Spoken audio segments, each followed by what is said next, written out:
Anurag, why don't you tell us about your experience when you were on deputation to the other ministry? Sorry, ma'am. Yesterday you raised one or two really good questions with Kalpana. Ma'am, I was director in the Ministry of Coal, and I joined the ministry immediately after the scam when all those things were going on. So it was a very good experience, especially when the Supreme Court decided to cancel all the coal blocks and coal mines, and it was decided to come up with a new policy. So we drafted the new policy. Twice the ordinance was made, and then subsequently an act in which you must have seen a month, hardly a month or two before, that commercial mining has also been allowed. So that was one word which we very smartly put in the act, and nobody noticed, and it passed. So I handled the disinvestment of Coal India Limited, ma'am, 10%, and 5% of Neyveli Lignite Corporation. Neyveli was institutional buying by the Tamil Nadu government. But we organized road shows for Coal India disinvestment in US Stock Exchange, London Stock Exchange, Singapore, Australia. Once it was done in 2015-16, later on it was also decided to have it in 17-18, but it didn't push off because of the government policies at that time. So it was a good experience, ma'am. Yeah, must have been so enriching. And how did you find yourself equipped to deal with that kind of requirement of work? I mean, what's your background, if I may ask? Ma'am, I'm chemistry honors from Hansraj. That is all. But the work pressure was so much that we learned all those things, especially drafting the affidavits, briefing the Attorney General of India, and then fighting the cases in almost all the high courts of India. So it was really enriching. I could get to see that how select committees are formed, why the things are referred to select committees.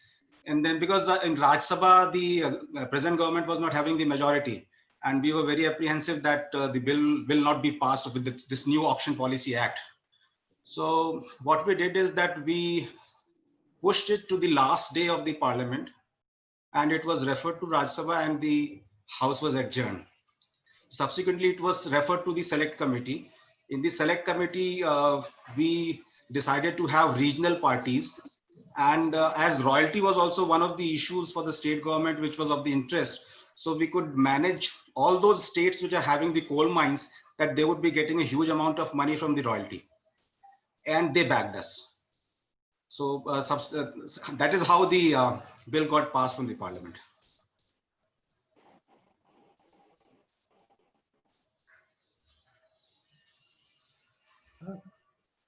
Ma'am, if it is okay, can we start the session, ma'am? Smriti, ma'am.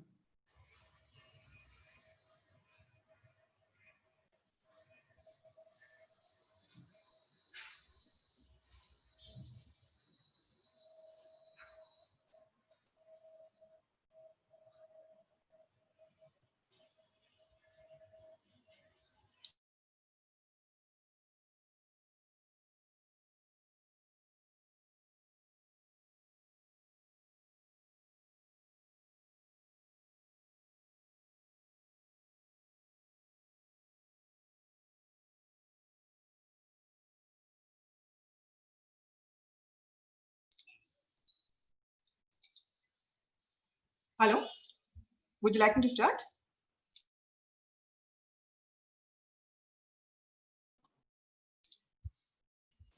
Sitaram Raju, would you like me to start?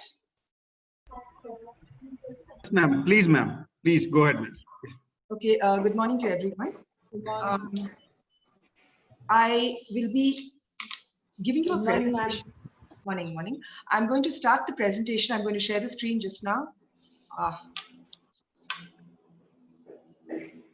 Sitaram Raju, you disabled participant screen sharing. Just a second, ma'am. Just a second.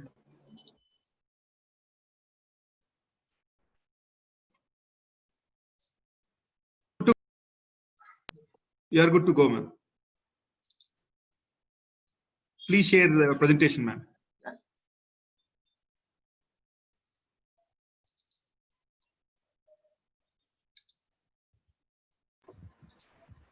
Okay. I was asked specifically to speak about multilateral and bilateral funding of projects in India. I've also, based on feedback I've received on the last 3 days that you've had courses, expanded the presentation a little bit. This will cover not just the financing of infrastructure through the multilateral and bilateral sources, but also other options that we have available.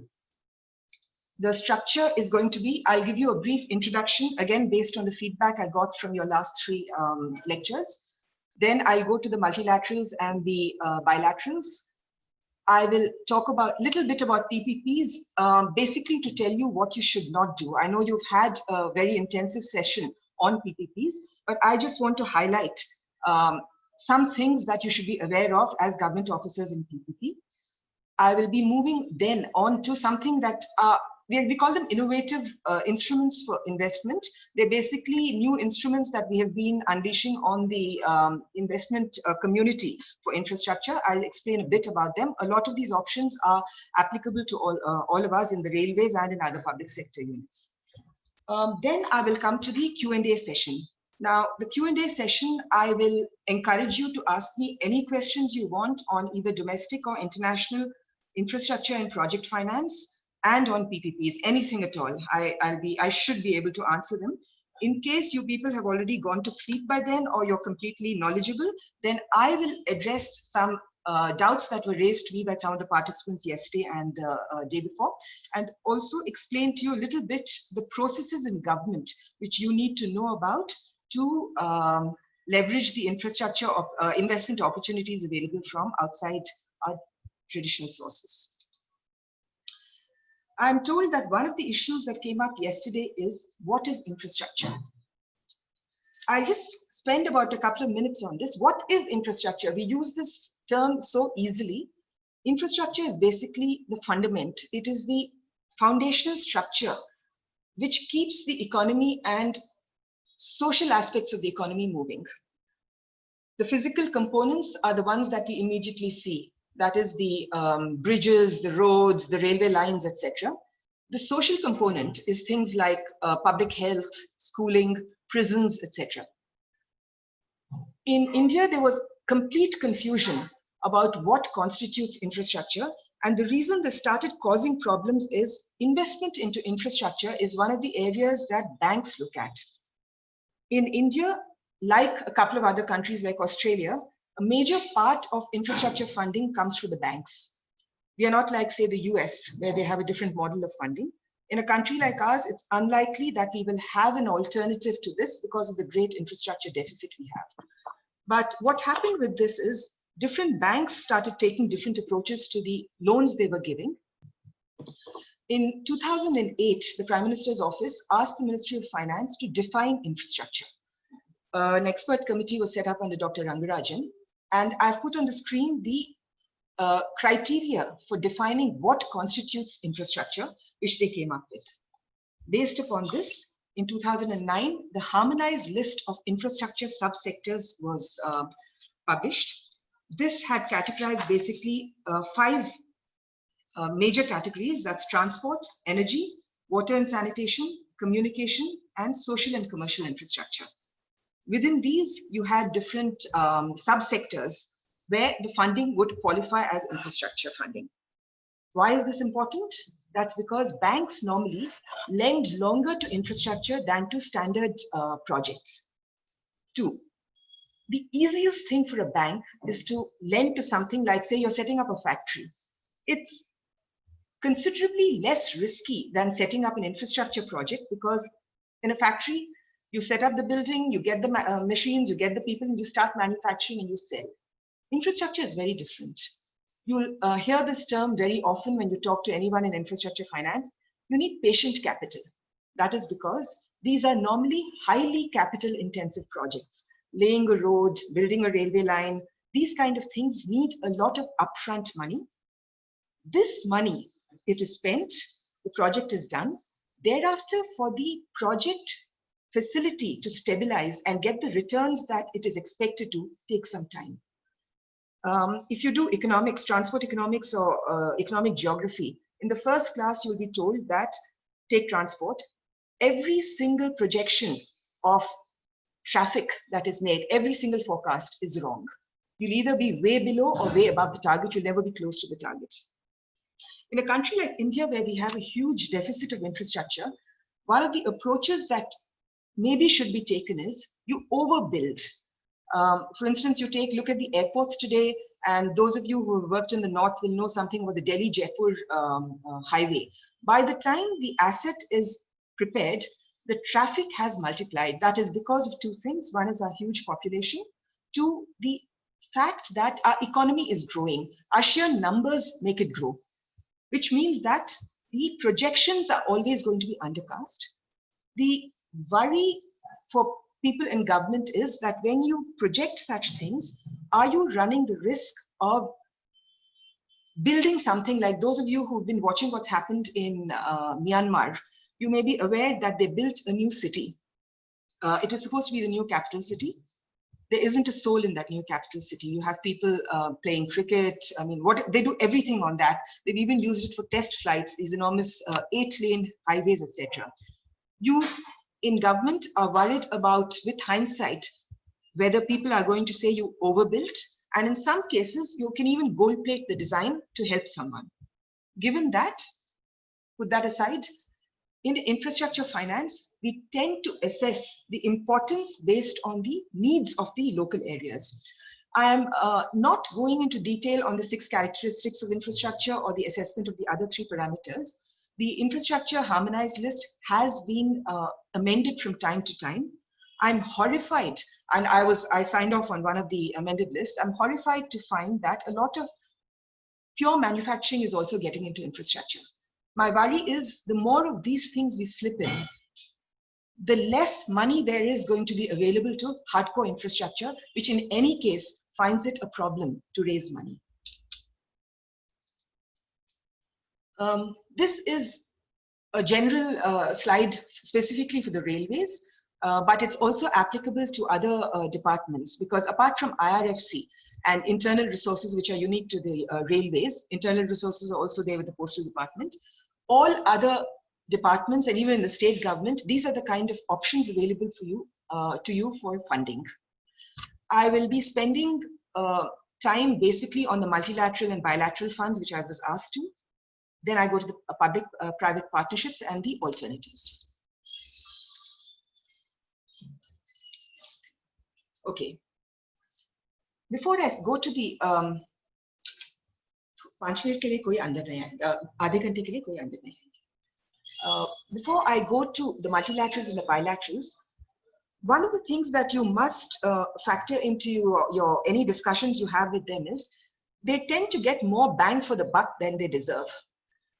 If you look at the kind of funding that they do to our infrastructure sector, the last column shows you the percentage that they lend us. What are long-term borrowings? Long-term borrowings are basically those with maturity of over 1 year. We in India have 7 heads in which we classify our external debt. And this is the debt that is normally looked at by the credit rating agencies when they check where we stand. You can see that multilateral agencies give us just 10%, bilateral only 4%. Now, all this multilateral and, okay, say 5%, multilateral and bilateral funding doesn't go into pure infrastructure. There are other loans also that they give us, including for instance, in the ADB, we have, and in the World Bank, we also give some to support the budgetary measures of the state government. If our multilateral and bilateral contribution, the contribution by these agencies is so low, what is the advantage that we get, and why are we so nervous about assessments made by, say, the World Bank and the ADB or our bilateral partners? This is primarily because when we started borrowing from these countries, we were in the pre-reform 91 period. We were not an emerging market at that point. We were a poor country, and a lot of our systems were not those that qualified as per the advanced economies. Let me start with the multilateral institutions. I've listed here the major ones that we borrow from. IBRD, that's the World Bank, the Asian Development Bank, the Asian Infrastructure Investment Bank, and the New Development Bank. The EIB I put in brackets because it is an entity of Europe. It's just given one loan to Kanpur for the metro. I'll come to that later. At the bottom, I've written AFDB and IADB. This is the African Development Bank. I'm sorry, the F should have been a small one, lowercase. And the Inter-American Development Bank. The African Development Bank is the regional multilateral bank of Africa. And the Inter-American Development Bank is the regional bank of Latin and North America.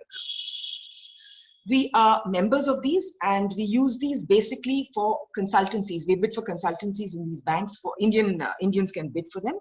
We also have, we belong to the constituencies over there. We don't have a position on the board. In the IBRD, ADB, AIIB, and NDB, we actually are founding members of these. Okay, now I'm going to spend some time on this because many of you may not be aware that the Bretton Woods institutions, these are the ones like the World Bank, the IMF, etc., which started after the World War. In 1966 or so, they felt, and we were founding members of the Bretton Woods institutions, they felt that their procurement practices were not very robust. They needed to do something to improve them. It was gratifying for me to learn that how they did it was they recruited an Indian Railway Stores officer. His name, if I remember right, is Mr. Srinivasan. He went to the World Bank and he set up the entire procurement system of the World Bank. Those of you who are from the railways in the audience know that our procurement policies were among the best.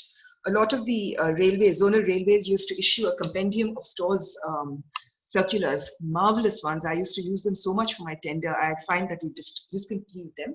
But this basically shows the depth of knowledge of procurement that we had in the railways. Mr. Srinivasan set up this system. It has been adopted by every single multilateral bank across the world thereafter, with their own variations thereafter. But there has been a tradition thereafter that at least one or two stores officers of the railways do go as consultants to the World Bank. The reason I'm saying this is the priorities of the bank, and I'll start first with the ADB and the IBRD, are for the member countries to benefit. How will they benefit? You assess what are the requirements in these countries for your financial products. There's a board. Each of these, I'll tell you a little bit about the structure of these banks. There is a president. The IBRD and the ADB are divided. The ADB is led by a Japanese government-appointed president, the IBRD by the US. India has been one of the most vocal proponents of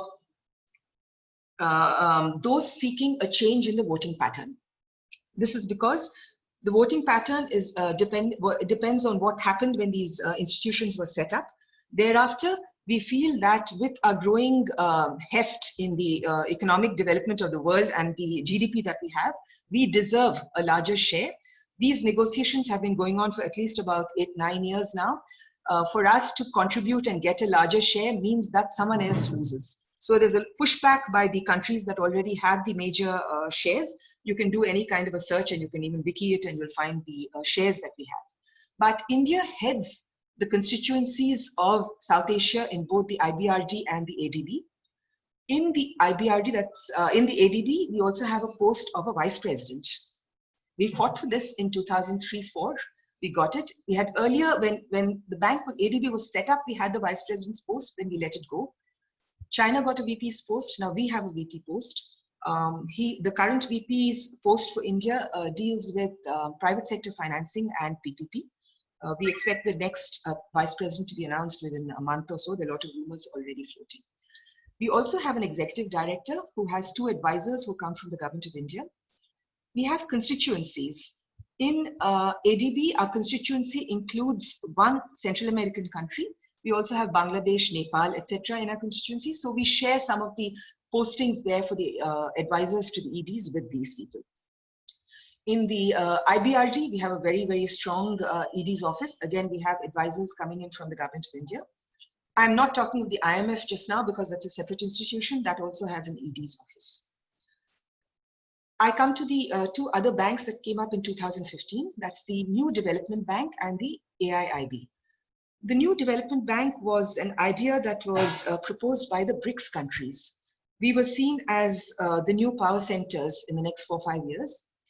We said most of us had problems in the loans that we could access from both ADB and IBRD. ADB and IBRD have country exposure norms. They can't go above a certain cap. And a country like India and earlier China had reached they maxed out their caps.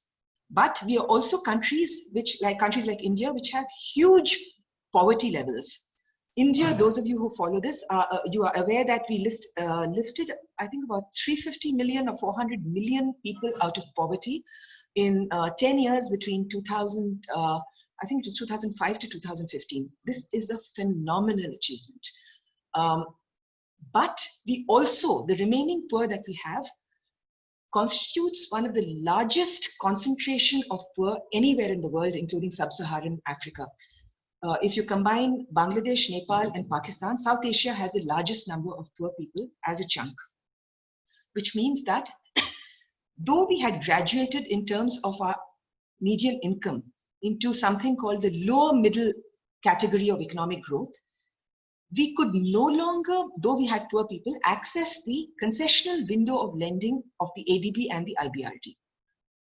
Both of these have two windows, which can be like for agriculture, etc. You'd have a waiver of a lot of charges, you'd have a concessional lending, etc. We moved out of that. We have been negotiating, and they have been extremely and remarkably accommodating of our requests, because India has never ever defaulted on a sovereign guarantee or a sovereign loan. Two, in a lot of the cases, the projects that we have done have started showing such good results that we became the poster boys to be shown everywhere else. So both in ADB and the IBRD, we reached a stage where we could talk to them and we could negotiate a lot of new things, which then became trendsetters for the rest of the world.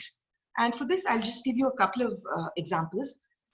There's something called a front-end fee and a commitment fee.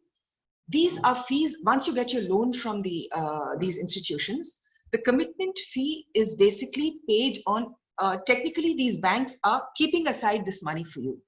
So on the undrawn back, and they sort of, like if it's a 4-year project, they say that you get, okay, maybe 10% drawdown in the first year, 25% in the second year, and it goes on increasing till you reach 100%. Suppose you don't draw down what you were supposed to for various reasons, the project is delayed, etc. These are the fees that they charge you because they've kept aside this money from you. We went in and we started this with the ADB, and I was the director then, we were dealing with them. They didn't want to lose us as lenders, and they also, both of them know that their contribution to our lending is minuscule. I mean, it's a drop in the bucket because India has such a huge requirement of finances. So what we got them to agree in the ADB was something called an MFF, a multi-financing facility. This meant that we could stagger the amount that we would draw, and we would not pay any fee on this. This made a huge difference to the cost of the loans for us. We also, on the back of this, increased our rigor in the kind of project preparations we did.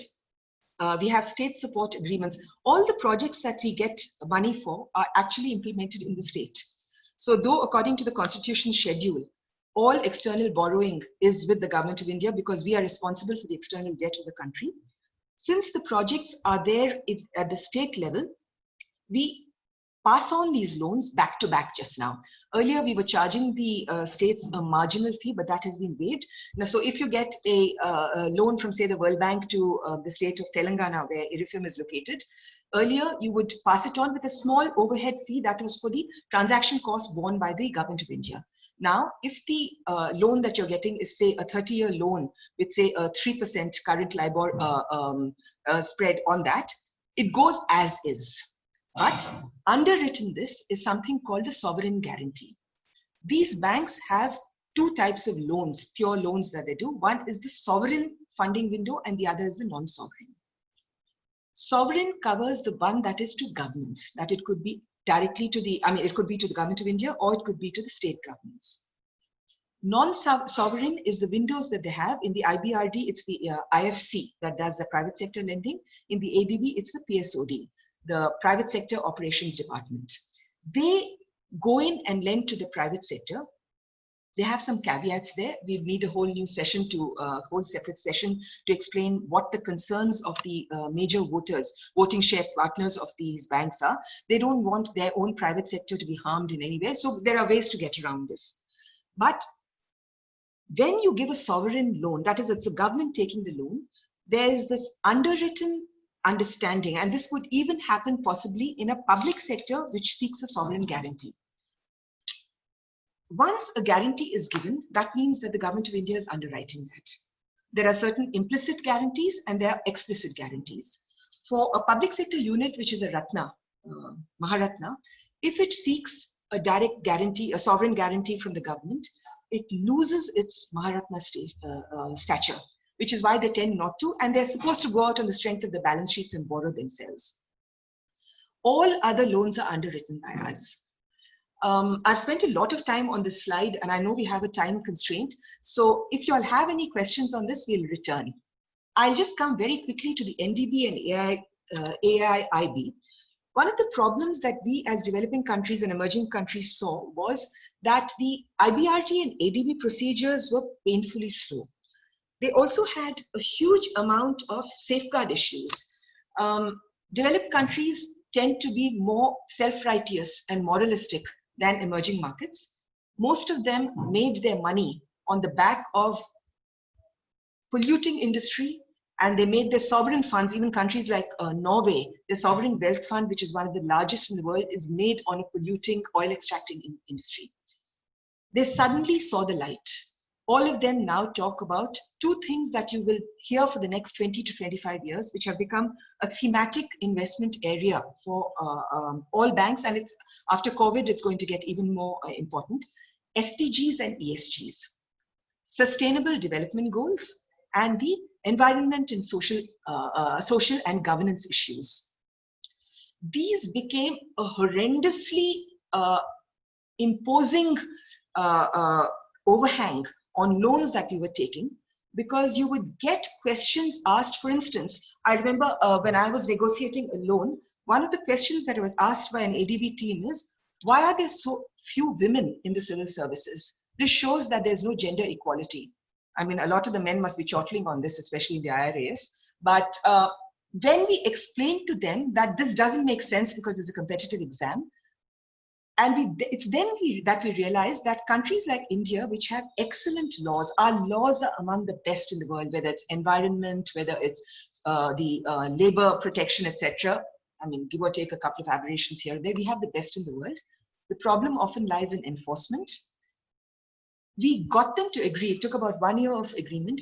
They said in countries like India with robust laws, they will go by the country laws.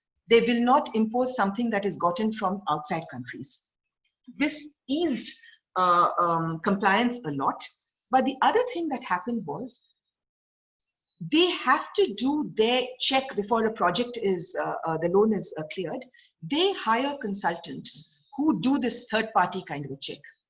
This has resulted in a huge population of consultancies springing up. And in India, luckily, they're mostly Indians, homegrown Indians, who get enormous salaries. I mean, they're paid in US dollars. It is wonderful. And I used to joke with my colleagues that if you believe in reincarnation, next time you should be reborn as a consultant with these people. They do minimum amount of work. It's mostly the government officers who do all the work, but they pick it up and they get these salaries. But I mean, that's on the lighter side. But the problem with us is there are a lot of problems that we face on the ground level in emerging markets, which seem perhaps alien to someone sitting in an advanced economy, an AE. We found these very onerous. So talking amongst ourselves in the G20 forum and in the BRICS forum, we had different groups that from the government were members of this. We said, why don't we set up new facilities? We need more money. I mean, everyone is borrowing. Even the advanced economies are borrowing for their graying infrastructure, just as we are for our browning infrastructure and our green infrastructure. Given this, we need more and more banks which can go out and mobilize money. I just want to alert you to one thing. There is no dearth of money for projects. You can take this from me. There is no dearth. And why do I say this when we find it a problem? There's no dearth of money for good projects, bankable projects, projects that are robust. If you go out with a half-baked project without anything done, the homework done, you won't get funding, because that means that the project is risky. And in infrastructure, this gets extremely difficult to handle, because a lot of something that we call the conditions precedent, things that have to be done by the government before a loan is given. If you'll, again, I come back to my factory example. If you're setting up a factory, it's very easy to get the clearances. You need a water connection, you need electricity connection, you need the land, you need the permission to operate, you need the PCB clearance. But these are very simple things. You get them, tick, tick, tick. You can go in and say, okay, invest. In an infrastructure project, suppose I have a road that I'm building. It is, say, a 100-kilometer road. Land acquisition is a problem. Earlier, what we would do is we would acquire it as the project progressed. This was primarily because we had a financing constraint in paying for the land. Also, our projects tended to be very, very long. But there are other things, like when you build a road, maybe you come across in that 100 kilometers a township. When you reach the township, you take the permissions in that town. It is linear. So a lot of your clearances also are linear. How do you handle this? You can't do this, say, 3 years or 4 years ahead, because this will also cause problems for a place where the road still hasn't come up for the states. They may be getting revenues from there. How we address this is by signing off on something called state support agreements, where the state signs off on its commitments. This is important for us because we need to develop projects which can be rolled out, and then the pace picks up as we get the money. ADB and IBRD found this a problem because they wanted everything done upfront. And in a lot of road projects, especially in the 2000s in West Bengal, there were all kinds of issues that we faced. On the back of this, the developing emerging markets thought, why not we come up with new banks which will have their own set of safeguards, where we don't water down the safeguards, because it's no one's case that the future population should suffer for profligate expenditure which disregard, say, environment. Again, I come to something that keeps coming up, the difference between China and India. A lot of you would have seen how the China growth story has progressed in the last 20 years and what's happening in India. Always remember that China is a command economy. We are not.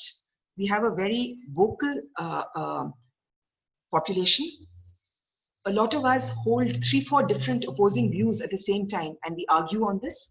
More important, we have a very active, so far, press and NGO sector, which raise issues. Take China, the Three Gorges Dam. It was one of the biggest tragedies of modern climatic interventions, but it happened. In India, you can't do it. ADB and World Bank do not fund, for instance, hydropower projects in our countries unless they are run of the river. That is, you can't put any dams. In certain countries, without harming downstream activity, certain dams are required. But these people are obdurate. In the opening minutes, Anurag had spoken about what happened with coal.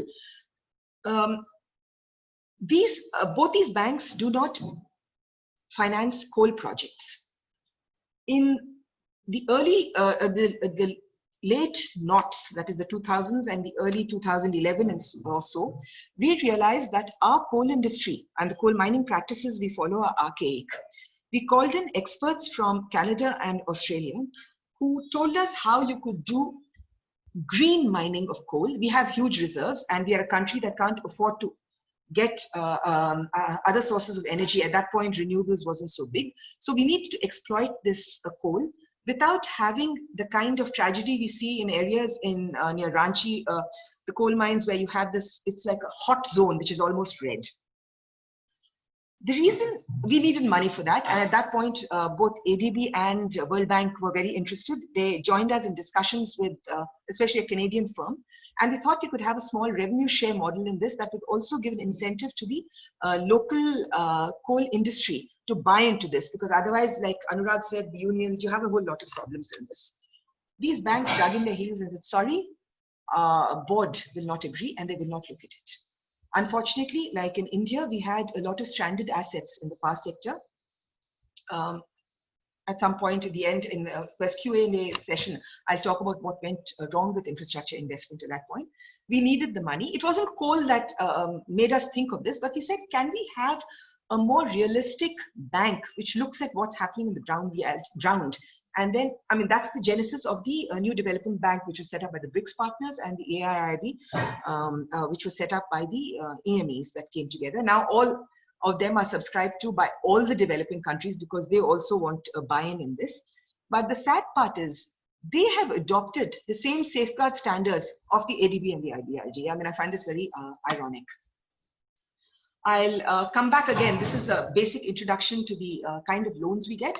The first row gives you the areas that these banks concentrate on, but these are fairly flexible. You can talk to them and you can get out of, you know, you can, there are ways of structuring a project to make it fit into these little buckets that they have. I come now to the bilateral lending that we access.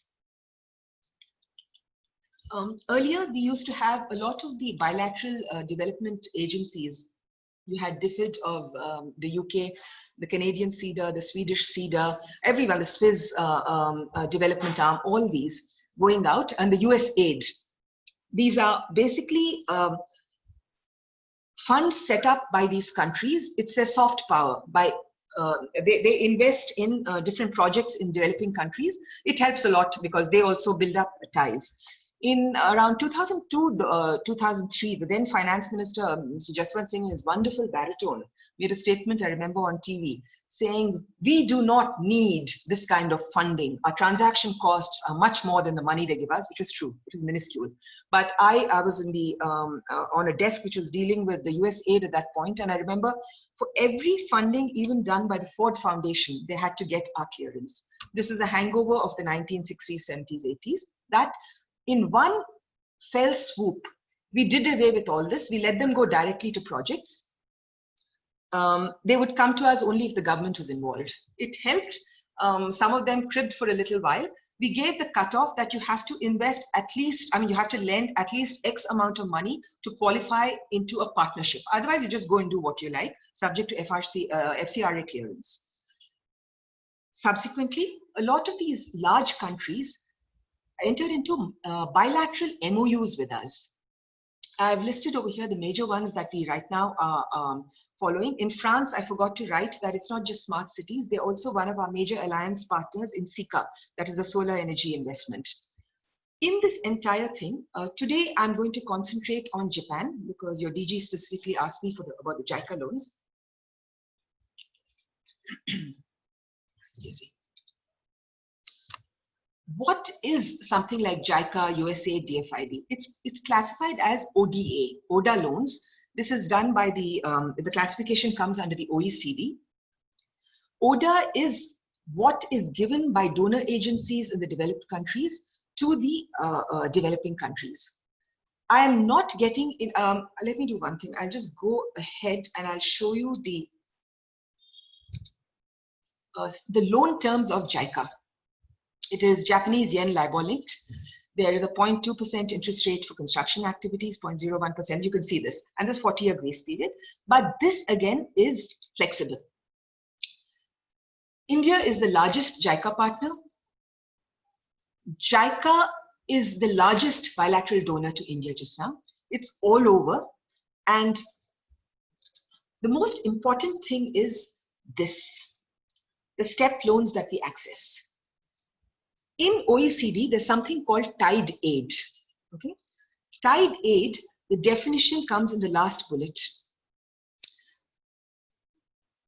Any aid that prioritizes the donor country's own industry rather than the donee countries, it becomes tied because the loan that you're giving is tied to certain conditionalities. For instance, if you look at the step loan up here, not less than 30%, including this, should be from goods or services from Japan.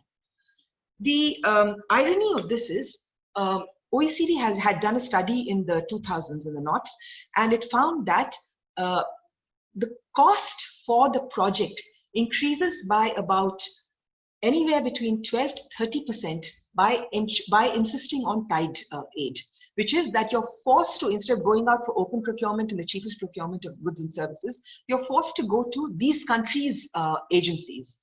We have, in certain cases, been able to negotiate with Japan. In cases like, for instance, in near Neemrana, we have a Japanese hub that has come up, and we had some grids coming up, like these are microgrids for solar energy. What we did was, we weren't getting cost-effective bids from the Japanese parties, so we got them to agree with us that we will try one bid to the Japanese parties with all the conditions. If we don't get something that is satisfactory even to them, then we will go for an open bid. We can sometimes mandate, and this Japan has done, I understand, in certain loans that they've given, mandate that it has to have some Japanese partnership in the agency, the SPV that is doing it. This is a way out, but the problem is the conditionalities. Anytime we take a loan, please check the conditionalities. The standard terms and conditions are already there. It's no big deal. That is anyone can do. All multilaterals, to use an American term, lawyer up. They have a team of lawyers which sits and sees the fine print. We need to do that too. Otherwise, we'll come up with something that with hindsight, you'll be asked, why did you do this? So just be very clear about the terms of these loans. I've just given a couple of examples of how JICA operates. They have come in a big way on our Western dedicated freight corridor. In fact, we switched to a certain type of traction because of the Japanese who were coming in. The other thing that I'm just giving as an example is the high-speed rail. The funny thing that happens is things like high-speed rail are very technology biased. That is, if you choose a certain technology, there's only one country, say, which can provide that kind of expertise. So ideally, you would like to have a consultancy that is neutral. We are a third party which could decide after seeing the feasibility whether you need the Japanese kind of trains, maglev trains, you need the French, whatever. You have these various types. For the Mumbai-Ahmedabad high-speed rail, we went in for a consultancy paid for by the Asian Development Bank. The Asian Development Bank is a Japanese bank for all practical purposes. So it is almost like a foregone conclusion that we go in for the Japanese technology, and someone can argue that fair enough, if they're coming in with a concessional loan, why not? But this is something that also we need to be conscious of, because the multilateral banks offer us consultancies where we need to be smart about the kinds of consultants we take. These are the kind of loans, again, I've just taken them. The Calcutta Metro project is untied. This is basically because it's a very tiny project and the kind of work that they're doing for us is very limited. But the Ahmedabad Mumbai HSR is completely tied. The terms over here, you can later, if you have any questions, I'd be glad to answer them. These are just the standard terms. The negotiations for these loans, bilateral, are painfully slow.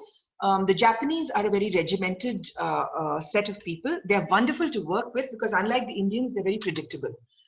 Someone came to me once and said that he said, you know, when I go to China, from an ant outside to the top, the chairman of the party, everyone says the same thing. I come to the government of India. In the railway board, I go from one room to another, and each one on the same topic has a different view. So I explained that there's an official view and there's a personal view, and we are not shy of airing our personal views. But officially, I think we're all on the same page. But given that, negotiating with them is very interesting because they go in a straight line, whereas we can come up with very innovative ways of structuring of projects. I've had marvelous success in this. I love structuring projects. I've had marvelous success in this. And I think a lot of us in the public sector, especially in the railways, when we deal with projects, we understand this very well. So it's an advantage that we have, which they don't have. I want to keep at least 15-20 minutes for questions. So I'll quickly run through the other things that we have. These are the options that we have for investment. These were earlier links, live links. I've disabled them because I didn't want to have any technical glitches. I'll go into them one by one. Public-private partnerships. These are not new to India. We've had them for years. In 2004 to 6, we decided to mainstream them. They are The Economist, this is a magazine which is very highly regarded. It has something called the Economist Intelligence Unit. Does things hush hush. It publishes something called the Infoscope, which does a secret assessment of PPPs across the world. I was gratified in 2014-15 to find that India ranked #1 in Asia for operational maturity of PPPs and #3 in the world for readiness for PPPs. Unfortunately, since then, we've slipped to 17 because PPPs have right now sort of languished for a while. But the reason I've put up this slide is I want to make some things very clear when we go in for PPPs, and a lot of us will be going for this. PPP is not an off-balance sheet financing. It is very much a balance sheet financing in terms of the liabilities. There are something called direct liabilities. There's something called contingent liabilities. If any of you have any questions on this, please go to the website that we developed in DEA. I'm very proud of it. It hasn't really been updated since I left 2 years ago, but it gives you, all the information is free. You're free to access it. And I was surprised to find the World Bank and ADB coming to me with documents which they'd cut and pasted from our things that I had written. And I kept saying, I said, look, we don't want to be credited for individually, but just at least acknowledge that India has this. So they've started doing that now. Go and yeah. Excuse me, ma'am. Yes. Can you please explain what is off-balance sheet financing? Okay. What we do as government is when I take a loan, I have to pay it. Suppose I start using a public sector unit. Say I ask FCI to take a loan for me. It's going to be used by me, but it's on the balance sheet of the FCI. So when you look at the government accounts, the standard government accounts, you don't see it. So my loan portfolio looks okay. Unfortunately, when the rating agencies look at us, they look at the public sector as a whole. So, and this is not PPP, I'm talking of the basic what off-balance sheet financing means. So any loan that is taken or finances that have to be repaid by government, which are sitting on the books of the public sector, either PSU or a government department, are on the balance sheet of the external, government, larger government. What happens in PPPs? In PPPs, you have 3-4 types of PPPs. One where you have a revenue share, that is he's paying you. 2, where you are paying an annuity in projects where he has nothing to give you, so you give it to him at the lowest annual share that you pay him after the construction. And 3, there are some grant-funded projects. I'm leaving it out for now. The contingent liabilities that can arise in even a revenue share project are if something goes wrong, the entire burden of that project comes and rests with the government. We cannot say that it is a private sector project. In the end, a PPP is a government project where we've outsourced the running and operations of that project to someone else. But what is more alarming is contingent liabilities. There is something called risk sharing in every PPP contract. A PPP contract's heart and soul is the concession agreement. That is that's everything. For everything, you go to the CA. In that, the risk sharing clearly demarcates what is your risk, the risk that you're taking as government, and what is your risk as the private sector. And each of these has a probability of occurrence. Risk valuation it requires training. I'm trained in risk valuation, so I can tell you that even though it is technical, at some point it becomes more of an art than science. That is because the probability measurement is something that you're taking a punt on. I would then look at something that is high risk, high cost as something that is a contingent liability. I have to look at the possibility of financing. High risk, low cost, I can ignore. We put out a guidance on the DEA website for how to value contingent risks. You can see that. But the reason for my putting this bullet on the thing is, by giving out a PPP, our financial and fiduciary responsibility doesn't end. As government, we are ultimately responsible for everything in that PPP, including the user satisfaction of a PPP asset. They blame the government. They're not going to blame a GMR or the GVK. Thank you, ma'am. Okay, right. Then I'm just going to skip. Okay, EPC versus O&M. There's something called the TOT model that has now come up in the Ministry of the Road Ministry.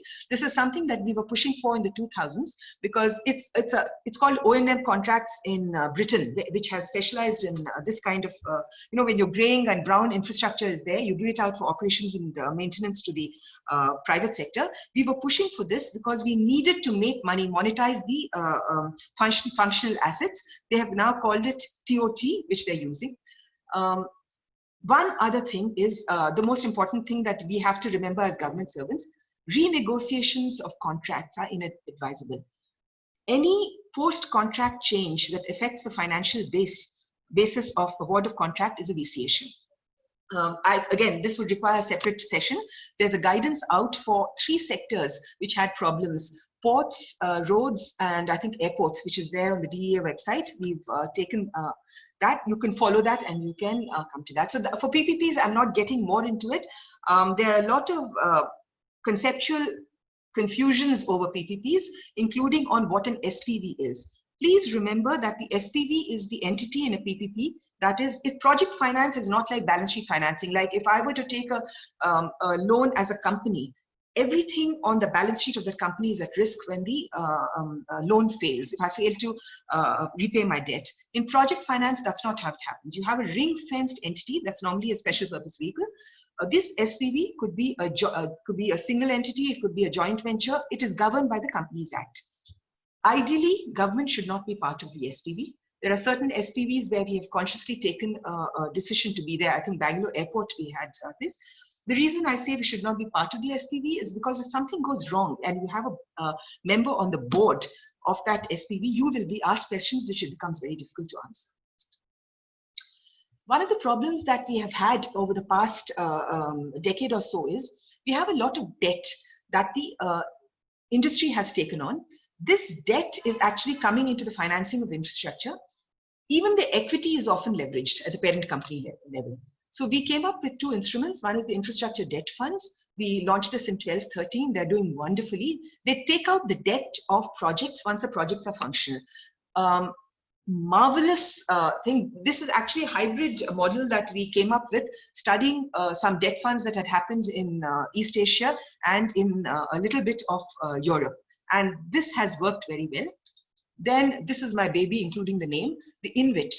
Just like we take out debt, we found that the major investors and the people who are coming in for SPVs in infrastructure are a handful of companies.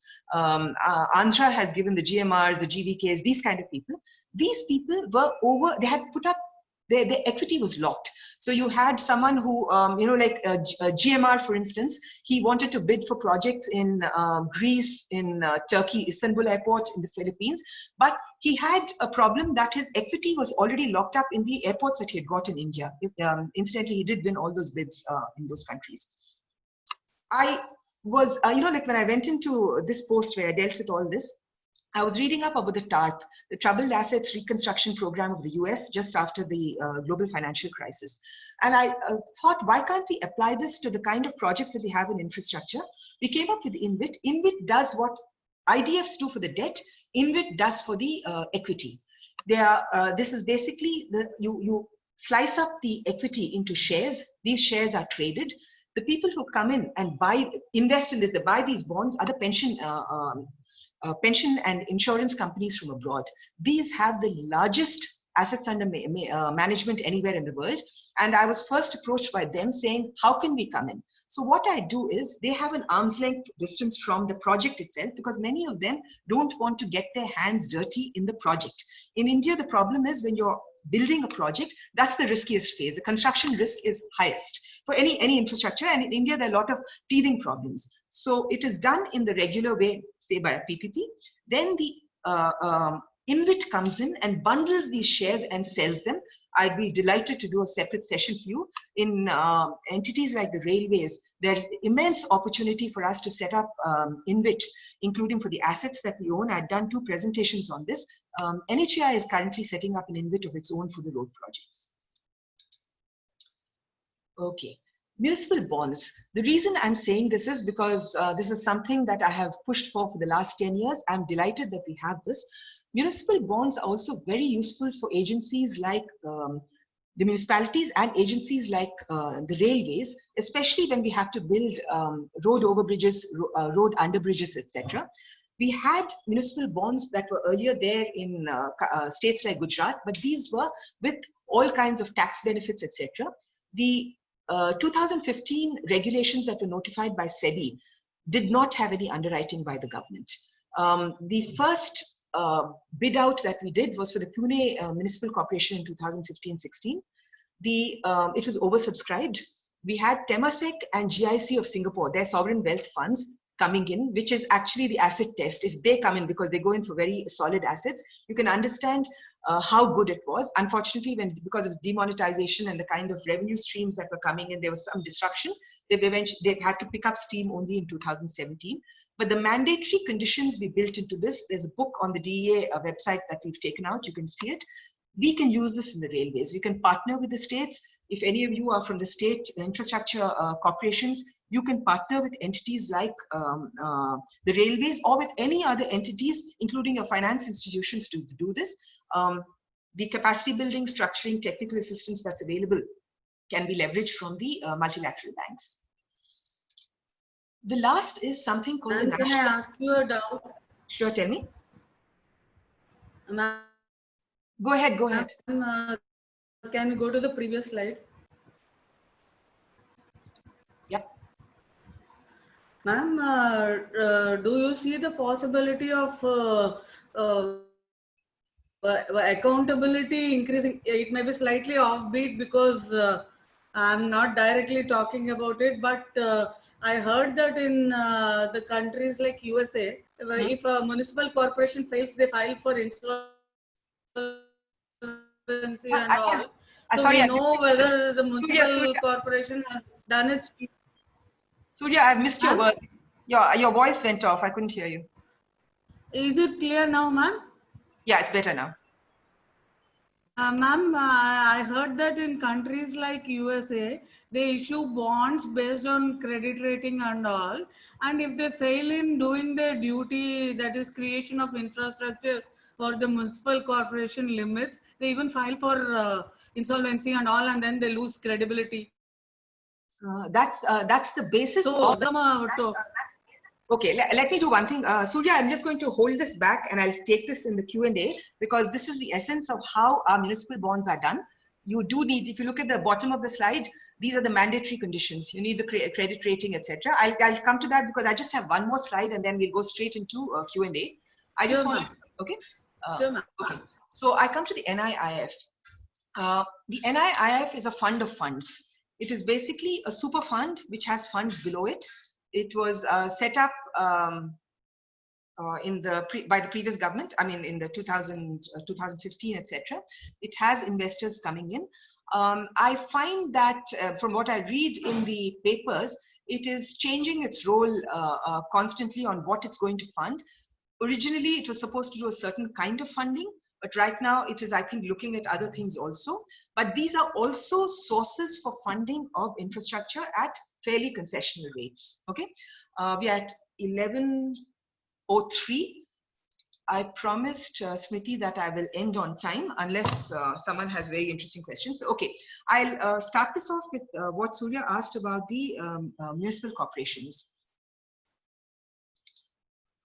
Okay, so in municipal corporations, you cannot go out and borrow money. You won't get a credible investor unless you have a credit rating that is robust and stands.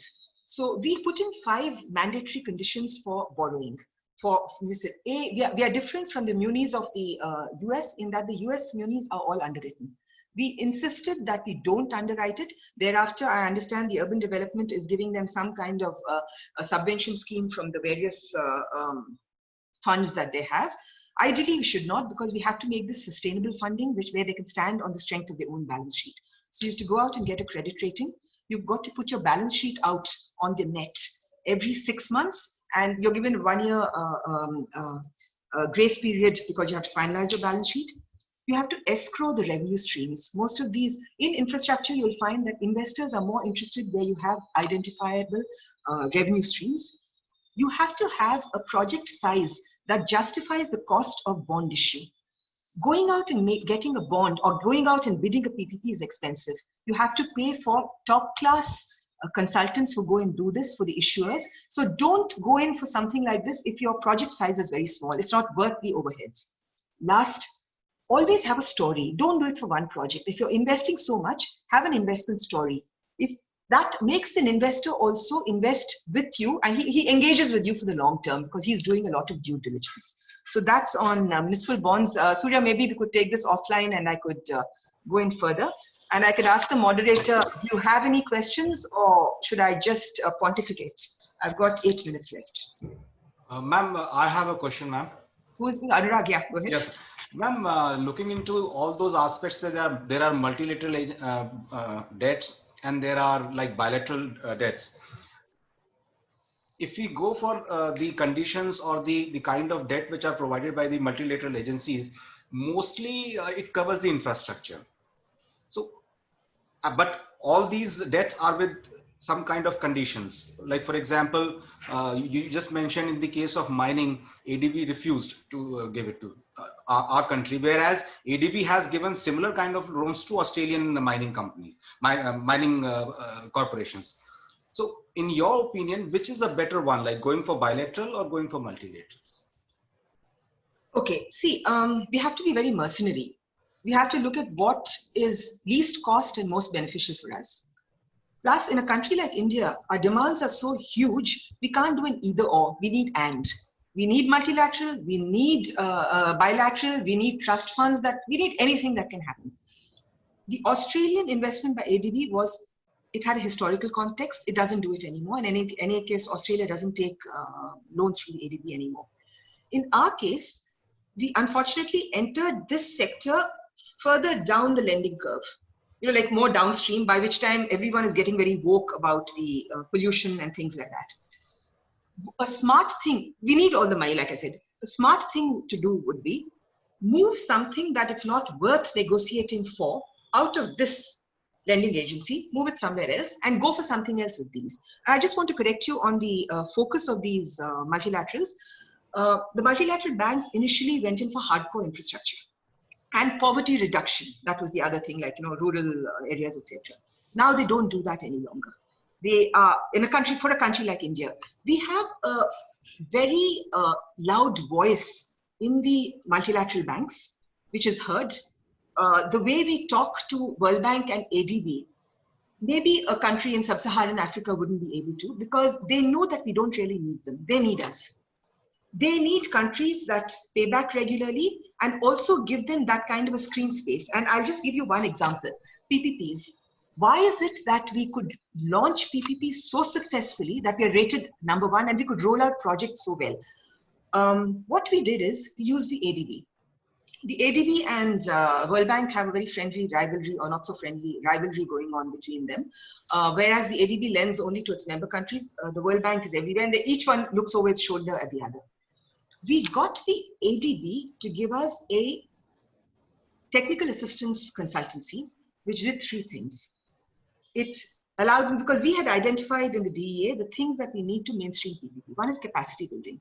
That included capacity building in the private sector because we needed more people who can implement projects. We needed documentation, that is standardization of documentation, because the most amount of time and money that is spent is on lawyers making these, and most of the concession agreements, they're standard. There are only a few things that are project specific that can be done for a project. 3, we asked them to fund at the states and in ministries PPP cells, where we would the ADB would hire a PPP financial structure, a PPP expert, a finance expert, a lawyer, a legal financial expert, a legal expert, and an IT expert, because we also need to mainstream this and get the things out. These PPP cells have done yeoman service in mainstreaming it. They would identify projects, etc. Most states took this up. In the railways, I had just come back to the railways when we were also up for this. I was EDF PPP. I come from Bhubaneswar and I was in board. I fought like bitterly with the Urban Development Ministry and got 3 of the best people. I didn't have a room. Then when I got a room, they were sitting in my room and working. And we needed to sign off and give the letter to DEA saying we're taking these people. We took 45 days and then we wrote back saying we don't need them. They went on and they anchored the DEA PPP cell, and I was so delighted when I went back, they were still there. So see, what happens is sometimes we don't use the opportunities that are there. Once ADB did this, on the strength of the PPP success of India, it has launched its own PPP unit in the ADB, which has a vice president. It failed to do what the World Bank did. It has something called a PPP infrastructure facility, PPIF, which has actually parlayed this into loans. So we access PPPIF for a lot of things, which we can't get maybe from a bilateral. But we can also get bilateral into funding with World Bank as co-financing. Co-financing is a technique that's used by smaller bilaterals which can't finance a large project in a country like India. You have an agency like the OPEC, that is the investment arm of the OPEC, the oil OPEC countries. It's headquartered in Vienna. It's a tiny little unit which has one very well qualified financial Saudi Arabian. She comes to India and she's lost because she doesn't know what to do. So they find it easiest without the overheads to piggyback on a loan given by the ADB or the World Bank and finance one component. So that's how we do it. In the end, be very pragmatic, take what suits you, and they will listen to you. Okay? Ma'am, I have a question. Who is this? Narendra. Oh, Naren, sorry, I can see only your eyes. Huh? Oh, ma'am, normally when we go for bilateral financing, there is a tied component where you source a given percentage from the lending country. Right. And multilateral aid agencies insist on an open global tender. There is no discrimination in favor of the host nation's entities. How does this gel in with the new focus on Atmanirbhar and an embargo on imports of projects over 200 crore rupees? That's one. And second, PPP, would you say PPP has been successful in the social sector in India? Okay. Okay, 2 questions. One is, I'm not getting into Atmanirbhar because I keep reading different things in the papers on that. Let's see how it plays out. On the, were you here for the beginning when I spoke about that component, when I spoke of JICA and the tied component? Yes, ma'am. Okay. So basically there are some bilaterals which don't have a tied component. This would be, for instance, the UK. It doesn't have any tied loans. The OECD has certain standards for its members. These are the wealthy countries of the OECD, where they are required in the Development Action Committee to reduce, to do away with tied funding. Countries like Japan are holding out still. Japan has the largest component of tied aid. It's a tiny country. It's pushing its, Siemens has come and done something in solar, etc. Again, we decide where we want to go. If I have a large project where I'm getting financing from the World Bank, why would I go to Japan? But if I have something where the World Bank, maybe it's, I can do the bilateral loan with more alacrity and also get in the technology at a cheaper cost, for instance, a high-speed rail. It makes eminent economic sense or financial sense to go to Japan because it's coming in with the technology and all its experts, and it also knows it has a market. So despite the tight component, I take a view that, yes, I'll go for that. But if I were doing something else, perhaps I'd say, no, I'd go for the World Bank. Or maybe I'd do it domestically. Maybe I'd go out and raise my money myself. So anything could be. And the second part was Atmanirbhar. Again, like I said, I don't know about Atmanirbhar. We can't shoot ourselves in the foot. We have a country where, you know, the social cost, social sector PPPs. Initially, when India started out on PPPs, we went for hardcore, hard infrastructure, the roads, bridges, etc., ports and airports, because that is quicker. Social sector has 2 problems. One is the social sector, a failure in the social sector has huge repercussions. For instance, you take a health failure. This even can cause death. So we have to be very careful. There are safeguards for this. 2, Social sector normally doesn't have revenue streams. We are talking of the public good. We're not talking of high-end private schools or private university, private primary schools. In health, what is the government's responsibility? It is public health, immunization, things like that. In schooling, what is the government's responsibility? It is basic primary education and the Right to Education Act. It's not setting up, like specialist schools, etc. Most of these schools would not have revenue streams which are commensurate with the returns expected by the private sector. So what do we do in these cases? We go in for annuity schemes, where the annuity is paid by the government. We have started these. We have one marvelous scheme in rural India. It's called Pura, a provision of urban amenities in rural India. This has been picked up by countries like Colombia. What we did is, if you look at a concession agreement, you've been EDF PPP, you know, it's an 800-page document. Just looking at it is depressing. I'm going out to a rural area where you have a panchayat and telling them that we want to do a PPP for you. We decided to involve the panchayat in this. How do we do it? We tell him these are the things that he's going to provide you. He's going to give you a school, he's going to give you a road, he's going to give you electricity, water 24 hours, and a sewerage system. What can this poor man who doesn't even, maybe in a lot of the areas where he started in Maharashtra, doesn't even speak Hindi, forget English, what can he make of this 800-page document? We made things easy for him. It's phenomenal what we did. The Rural Development Ministry is one of the experts that we had there. We crystallized the core of the entire agreement of 800 pages into 16 pages. You can see it's on their website. Translated it into the vernacular.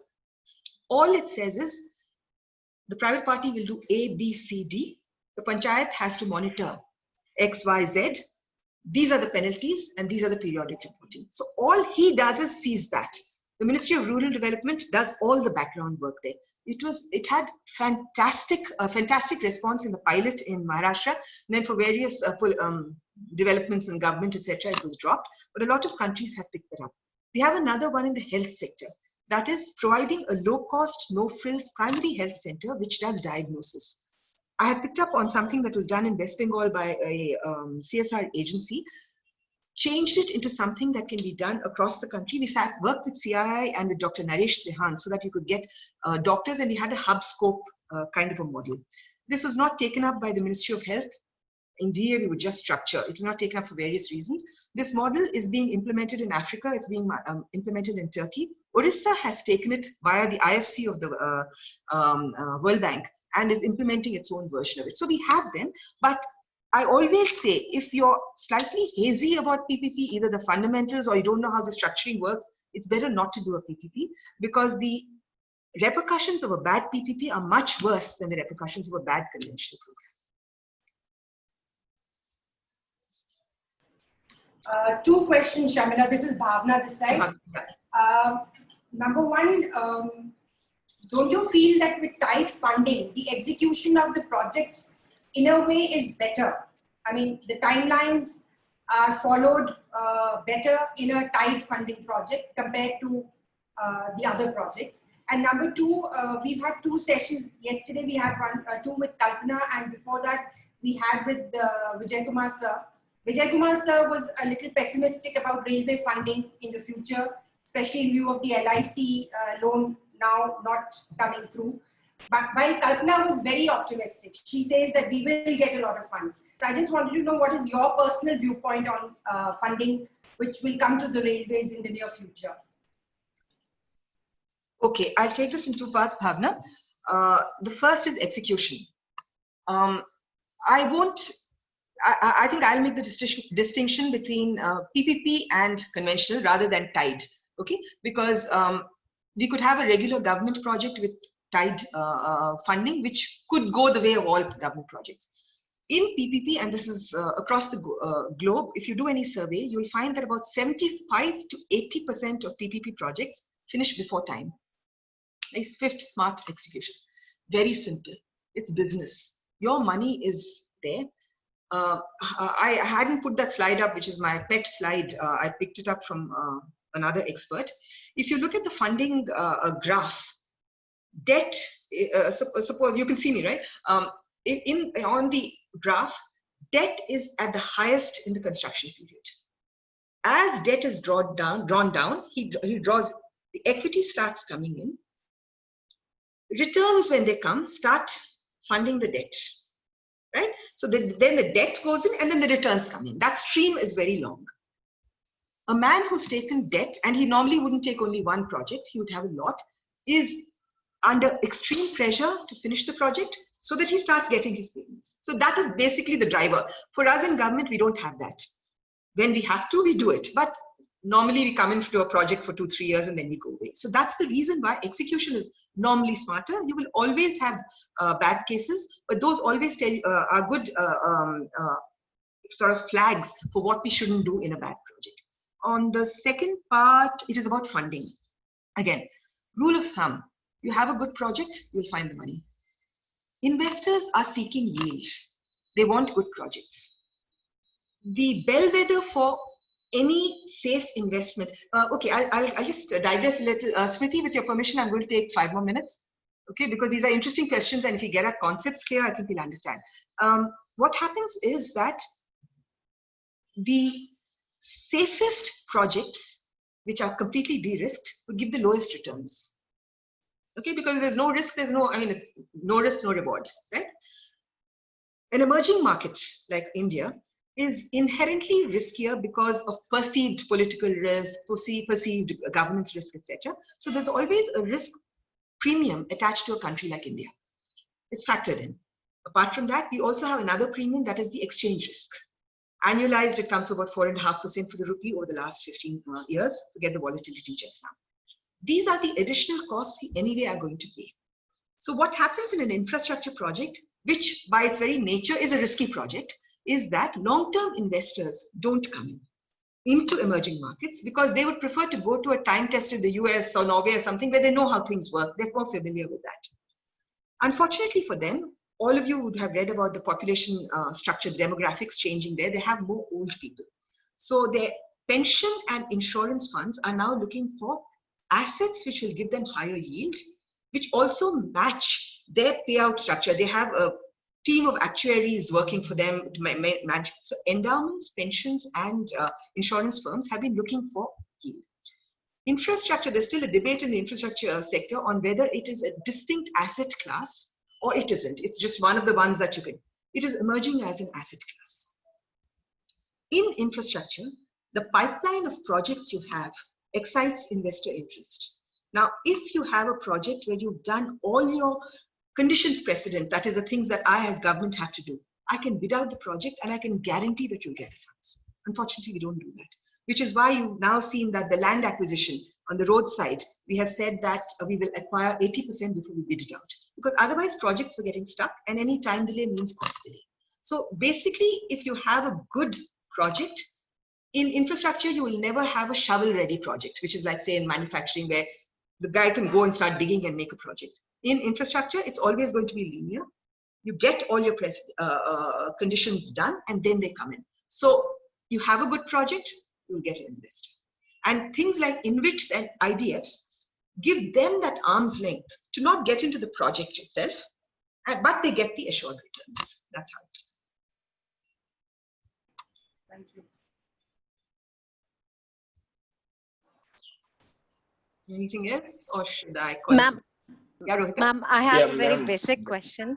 Mhm. As we saw in the last 2 days, that even if India is in the top 3 countries engaging in PPP in infrastructure, however, Rohita, we're number 17. okay, ma'am. But We are, even at 17, railways is far, far behind of maybe what roadways in India is.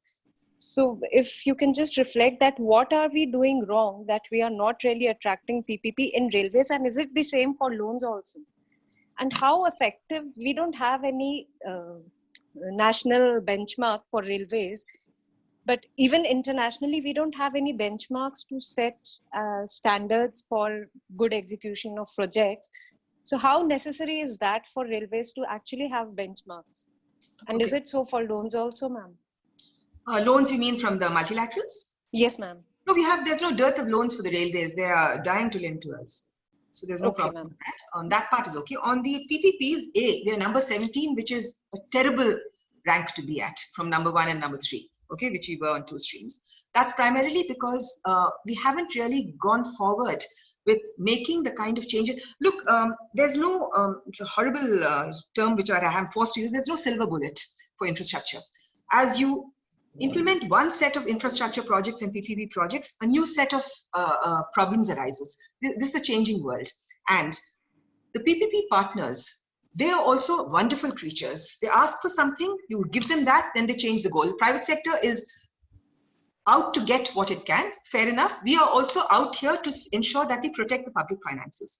So what happens in railway PPPs is, for India to slip in the ranking is unfortunate. I wish we could go back. And the Kelkar committee had incidentally, I was a secretary of that committee, and I was faced with, it was a motley crew, the entire committee. It had private sector, it had public sector, it had recognized economists from across the country. I was faced initially with a very hostile majority of the group, which felt that PPPs were, you crossed over to the dark side, you were selling the family jewels, it is like the private sector has taken over, it's creeping acquisition, etc. I think we had about 2 sessions, and if you look at the opening chapters of that, you'll understand when they talk about the India story, how impressed they were with what India had done. We need to get back to that because we have no choice, we need money. On the railway side, Naren is an ex-EDF PPP himself. See, we have to be very clear that we can't be over-ambitious. Your first few cases, we haven't done any pure PPP in India. The first few cases have to be cases that have a success bias. It was very unfortunate that in 2010, when I was dealing with it, we went for the New Delhi railway station. We go pick a station, we have the Commonwealth target over there in 2007-8. We pick a station in the most congested area of one of the most congested cities in the world. We pick it in an area where there are restrictions on the kind of roads that can be built there because of the urban police restrictions. We pick a station where if operations cease completely during the building period, all movement across North India will be there'll be havoc with movement, both for goods and for passenger, if passenger trains are diverted. We pick a station where there are already 2 huge ongoing disputes about, for the DRM himself to make the expansion, for one mosque and one temple, which have, they have taken on a life of their own and they started growing, where they were both were not used earlier, and now they suddenly started having namaz, and in the temple you started having aarti, etc. And you know how India is in the political economy. You also had the target of the Commonwealth Games. You did not bother to take in all the parties who are involved in this. We did a bid, we got a fantastic design. It's one of the most beautiful designs. A Hong Kong firm had won that, came up with the design. After that, we do not have an interministerial committee or an inter-department committee which sits down, because the police said, how can you have this? Because then you're going to decant your passenger traffic. I don't have the wherewithal in Connaught Place to take this. Your Paharganj side didn't talk to the Ajmeri Gate side.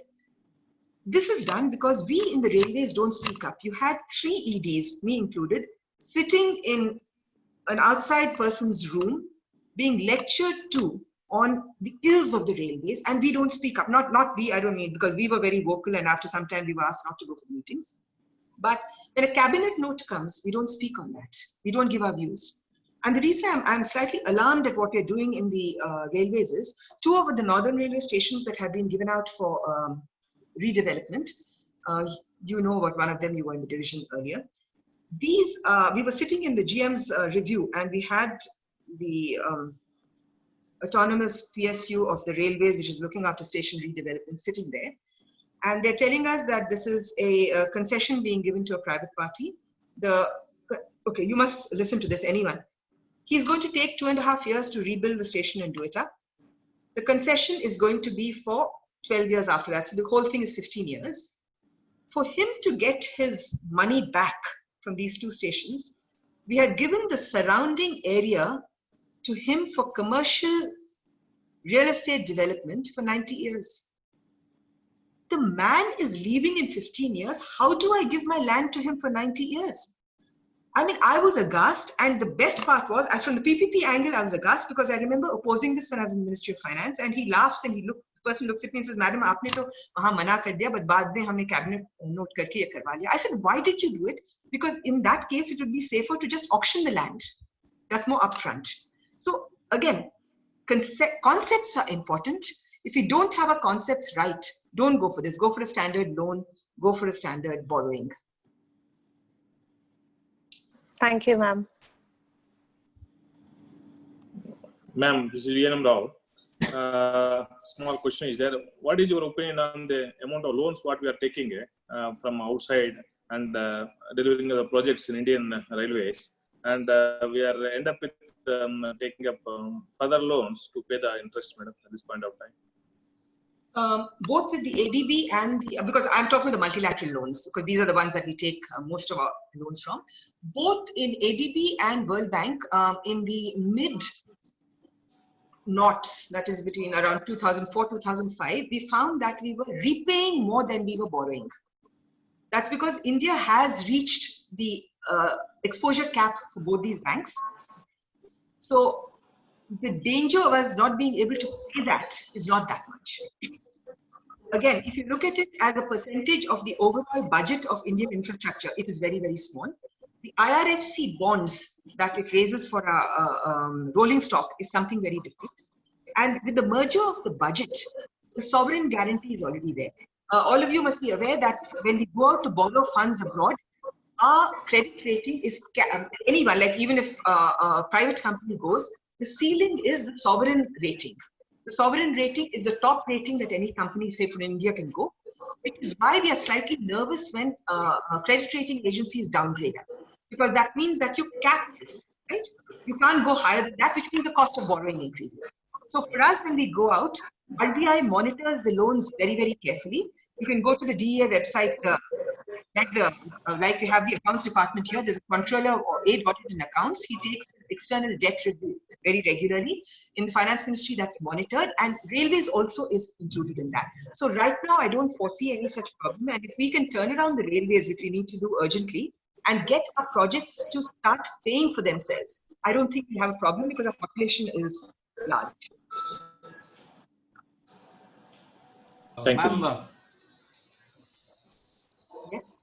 Ma'am, in the case of PPPs, what it has been observed is that wherever large number of permissions are required, green corridors are required, land acquisition is required, the concept of PPP doesn't float very well in the investors. So why don't the railways try not for the SPVs? Like SPVs have been very successful in case of the power sector, in which the power grid acquires the SPV after some time and then it is acquired by the power grid. Okay, Anurag, I'll interrupt because this is something that we suggested, the UMPP approach, where you set up an SPV in government, get all the clearances, and then bid this out to the PPP partner. We suggested this multiple times to the railways. And when I say this, we, I think I'll go back to Rohita's question on why we're not taking it up. Take the small projects. You know, we have these zonal training institutes. Marvelous British built buildings, like you see the Chandosi one, it's a stone building, etc., languishing. People who go there for training are normally those with vigilance, etc. It's a dead place. What happened was when we were doing PPPs in the railway board, the Moradabad brass industry was languishing. We found that we had active interest for PPP in this. There were firms which were willing to come in. They would refurbish the entire Chandosi Institute, provide state-of-the-art labs with computers, etc. Let us function Monday to Friday. Saturday, Sunday, they would use it for their own revenue earning model, where they would be doing training in brass foundries for these ITI graduates. They were also going, because airlines were coming up, they were going to do the stewardess and steward, you know, this in-flight services training. To sweeten it, they said, we guarantee that we will take so many children of railway employees free in this. And they would pay us from their share, which means that I'm in one go, I'm wiping out my entire recurring expenditure on maintenance of Chandosi. I'm doing it at state of the art and I'm getting some money in. The money that I was saving per month, I've forgotten, the file would be there in the railway board.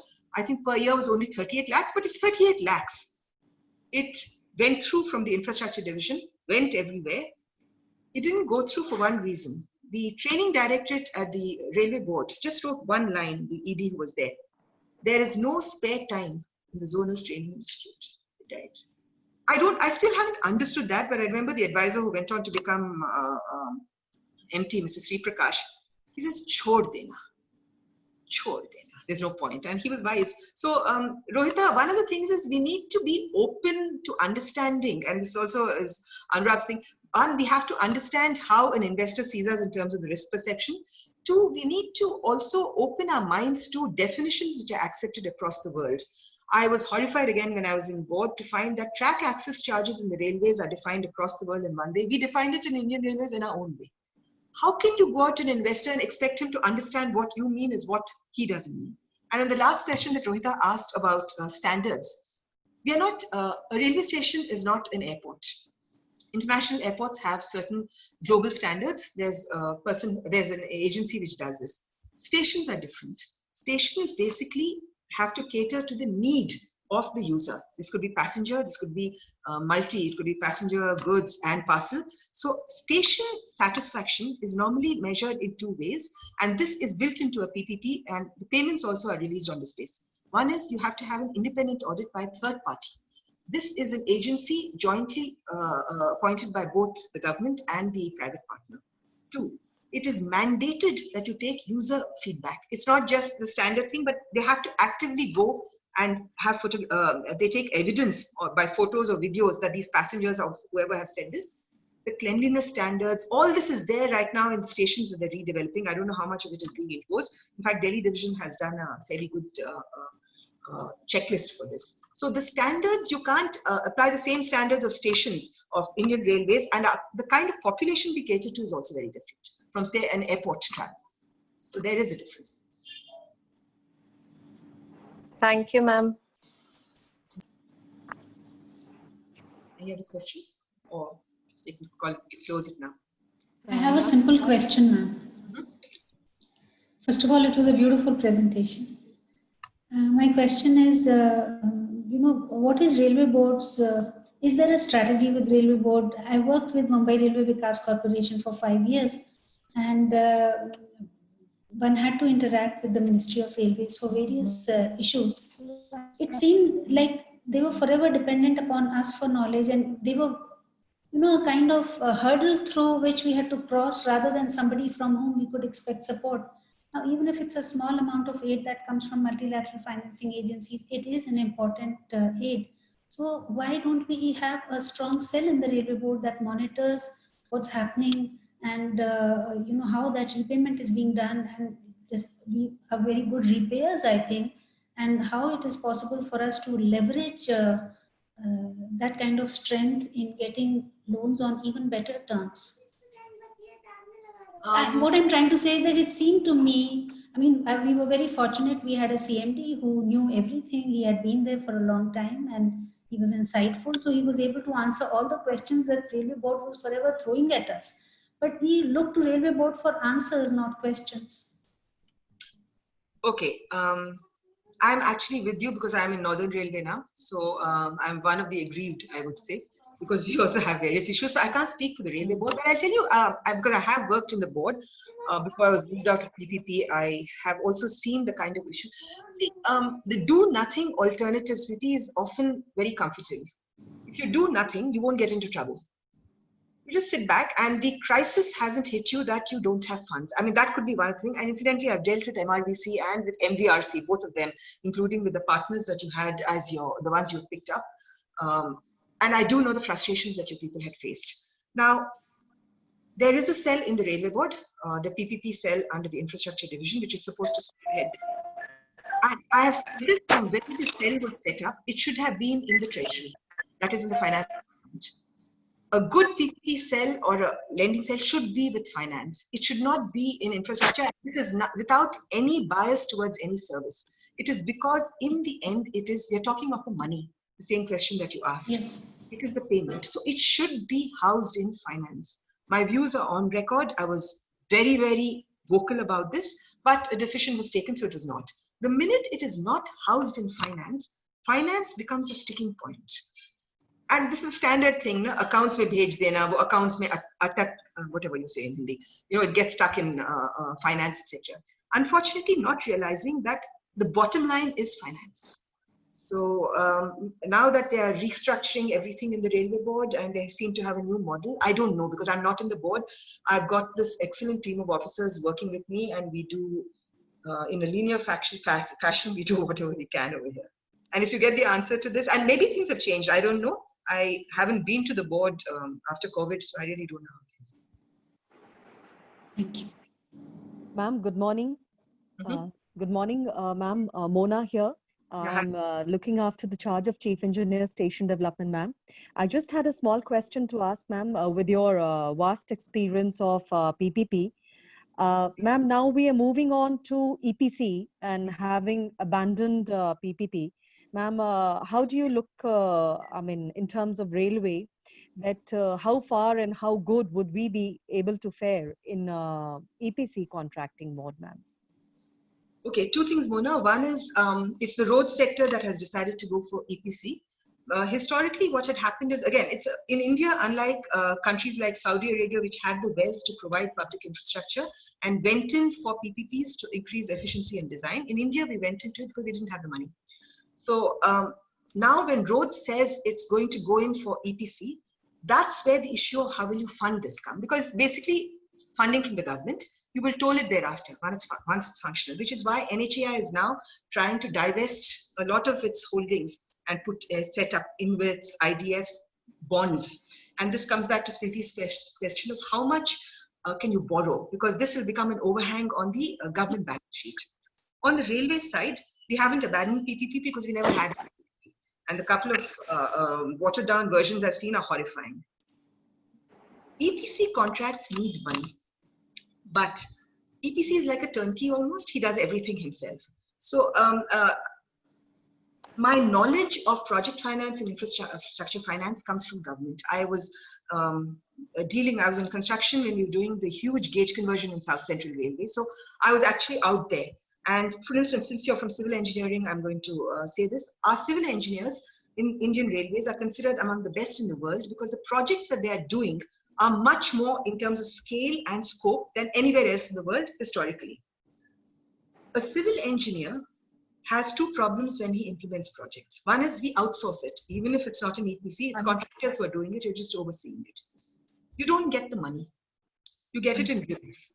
So if in a 100 crore project, you're going to get a token allotment, this gets dragged on.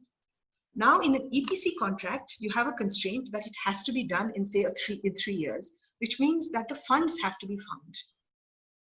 The challenge would be, where is Railways going to earmark these funds from? I've been saying this for the last 2 years. We need to prioritize, and it was very frustrating from the Finance Ministry because Railways never said this. If you look at the statistics, Ministry of Statistics data sheet, we have the largest number of works in progress of any government department or ministry, going on from the year dot. We asked them, we said, prioritize the top 100 projects and throw everything at those projects, finish them. Let the others come on. They never gave us a priority. But now CRB had said this recently because of the fund thing. So maybe things will change, which means that once you prioritize this, you'll find the funds for it. So I think I'll have to stop because I have other work pending. And you people in Northern Railway, you can ask me anytime. Anyone can ask me anytime. I love the subject. Right, ma'am. Thank you. Really, ma'am, we don't want it to stop, but we have no choice now. And I wish you'd come again. I think I speak on behalf of everybody over here. It's been a most wonderful, enriching, enlightening, and enjoyable session. Thank you, ma'am. Thank you. Thank you and so good much. luck. And all of you, you're the younger generation. Do something, whichever department you're from, whichever state or ministry you're from, PSU, or start thinking outside the conventional because we have no choice. Okay? Thank you, Thank you.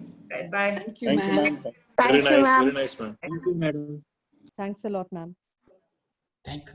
Thank you, ma'am. Thank you, ma'am. Thank you, ma'am. Raju, are you there? Ma'am, yes, ma'am. Yes, ma'am. When should we start the next session so that everybody can take a break? I'm sure everybody wants to take a break, right, Asla? I've had They- my